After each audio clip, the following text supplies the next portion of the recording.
Morning friends. इससे पहले वाले वीडियो में हमने हमारी पाठ्य पुस्तक वसंत भाग 1 से पाठ पहला पढ़ा था। आज हम हमने प्रश्न उत्तर भी कर लिए। आज हम हमारी पाठ्य पुस्तक का पाठ 2 दादी माँ नामक चैप्टर पढ़ेंगे।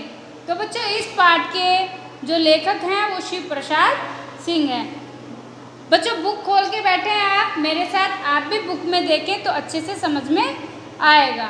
तो इस दादी माँ पाठ का हम पहले पद्यांश का भावार्थ पढ़ते हैं कि लेखक कहता है आज उसको 20 साल हो चुके हैं। जीवन में थोड़ी सी परेशानी आती तो मन परेशान हो जाता है। मुझे उदास देखकर मेरे शुभचिंतक मित्र आने वाली छुट्टियों की सूचना देते हैं, जिससे मैं प्रसन्न हो जाऊं कि मेरा मन हमेशा उदास रहता था। लेखक को अपनी दादी माँ से बहुत प्यार था। उनके जाने के बाद उनका मन बहुत उदास रहने लगा, तो उनके मित्रों को उनकी थोड़ी चिंता होने लगी, तो वो आने वाली छुट्टियों की सूचना पहले से ही लेखक को दे देते, जिससे कि वो थोड़े प्रसन्न हो जाएं। साथ ही विषम परिस्थितियों में मेरा उपहास भी उड़ाते। दूसरी परिस्थिति होती तो मुझे कमज़ोर ऐसा है कहकर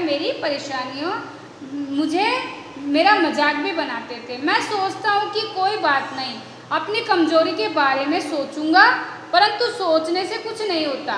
मुझे वर्षा और शीतकाल के बीच की शरद ऋतु के समान साफ व शांत स्वभाव की दादी माँ की एक अस्पष्ट छवि अपनी आंखों के सामने दिखाई देने लगती है। दोस्तों को भूल जाते हैं और अपनी दादी माँ को याद करने लगते हैं। आगे बढ़ते हैं। लेखक कहते हैं क्वार का महीना आ गया है, अधिक वर्षा होने लगी।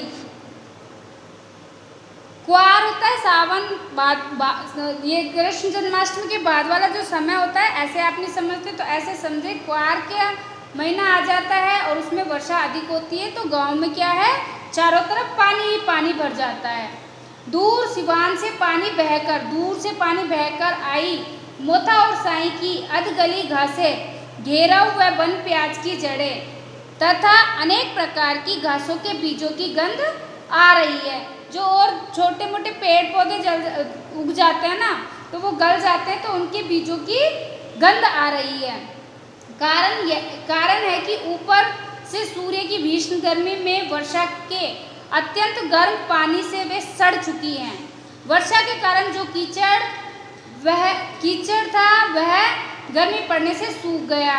गांव के लड़के तालाबों में नहाने के लिए धमाके से कूद रहे हैं। वर्षा ऋतु में तालाब भर जाता है, तो जो गांव के बच्चे होते हैं उन्हें तालाब में छलांग लगा कर नहाने में बहुत आनंद आता है। लेखक कहते हैं कि क्वार के बाद आषाढ़ माह में आम और जामुन के फल, गन्हा से भुने हुए चावल से बनने वाले चिवड़ा और गुड़, चैत्र के माह में लाई और गुड़ से बनी पट्टी।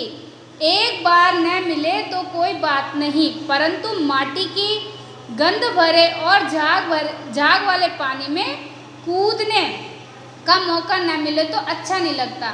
वो ये कह रहे हैं, जो वर्षा ऋतु में पानी एकत्रित होता है उसमें नहाना उन्हें पसंद। वो कहते हैं कि खाने को एक टाइम चाहे नहीं मिले, जो मनपसंद चीज़ है, लेकिन जब तक तालाब में उन्हें नहाने को ना मिले तो उन्हें अच्छा नहीं लगता। लेखक कहता है कि हल्की बीमारी इस मौसम में अच्छी लगती है, क्योंकि दर्द एवं ज्वर में दिन भर नींबू का रस और साबू खाने में आनंद आता है।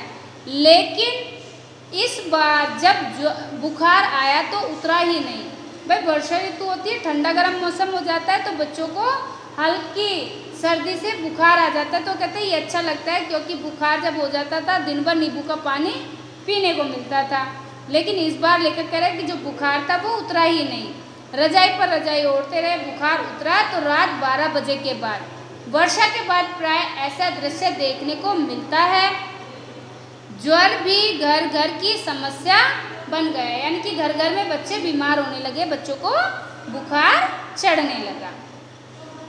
आगे कहते हैं लेखक कहता है कि जब मैं दिन में चादर ओढ़कर लेटा था, उसी समय दादी माँ शायद, वो अपनी दादी माँ की पुरानी बातों को याद कर रहे हैं, शायद झाग वाले पानी, वर्षा के पानी में स्नान करके आई।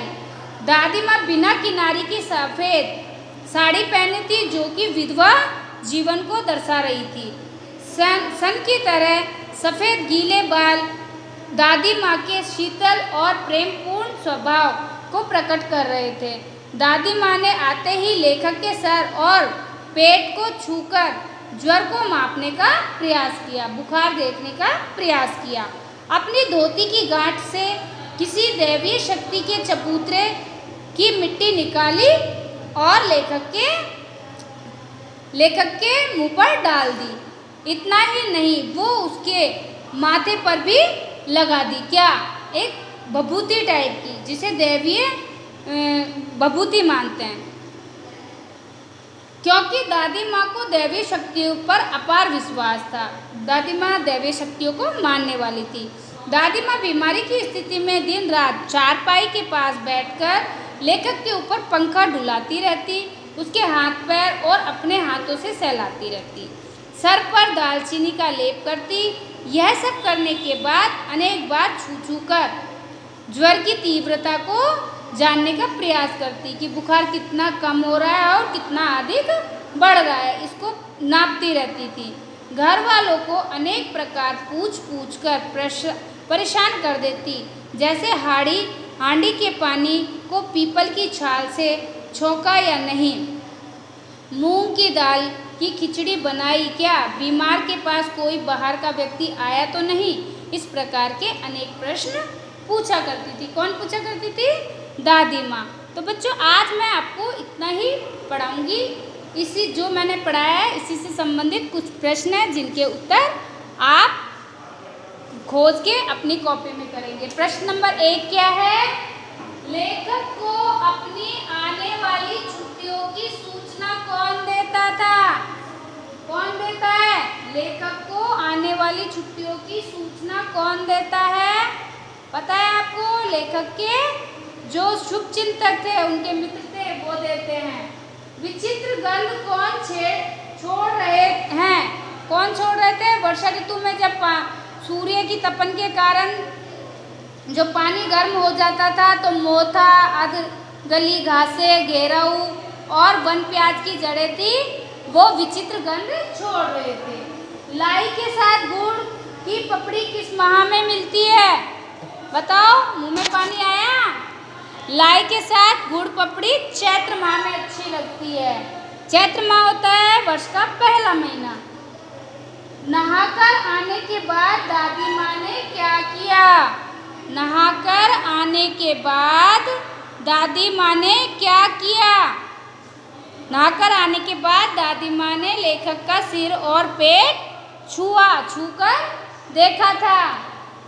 इसी प्रकार अंतिम प्रश्न है, दादी माँ ने सिर पर कहाँ की मिट्टी लगाई? दादी माँ ने सिर पर कहाँ की मिट्टी लगाई? दादी माँ ने झाग वाले जल में नहाकर आई चबूतरे की मिट्टी मुंह पर डाली और माथे पर लगाई। तो आप ये प्रश्नों को अपनी गृह कार्य कॉपी में करेंगे। इससे आगे वाला पाठ जानने के लिए हम अपना आगे वाला वीडियो देखेंगे। ठीक है बच्चों?